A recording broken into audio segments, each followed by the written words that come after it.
This is Scott the Fix Guy. Today we're dealing with a BOSCH dishwasher that is not cleaning well.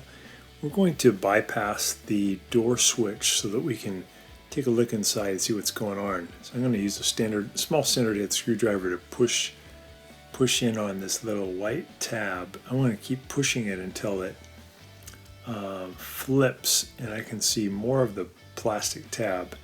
Actually, I'm going to use this hook tool, works even a little bit better. I'm going to push in and it'll click down and that'll activate the door lock, making the machine think that the door is closed.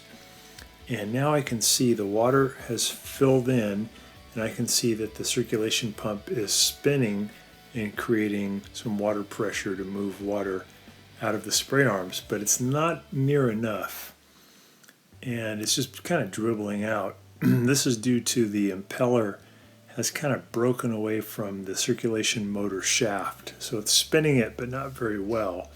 So this needs to be repaired by putting in a impeller kit that makes the impeller spin properly again. They're pretty cheap.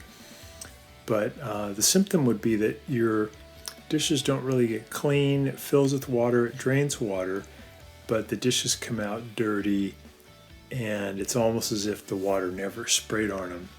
And this is due to a lack of power with the circulation pump because the impeller has broken free of the shaft. But the impeller kit that you can buy for the BOSCH will solve that problem. And they're pretty cheap, a lot cheaper than buying a new circulation pump.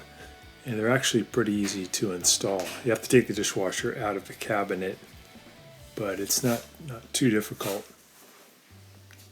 And this happens maybe at about the 10-year mark or the 12-year mark on some of these BOSCH dishwashers. Again, pretty easy to repair, but this is one way you can see that that's happening by bypassing the door lock. So thanks so much for watching, and please subscribe when you get a chance.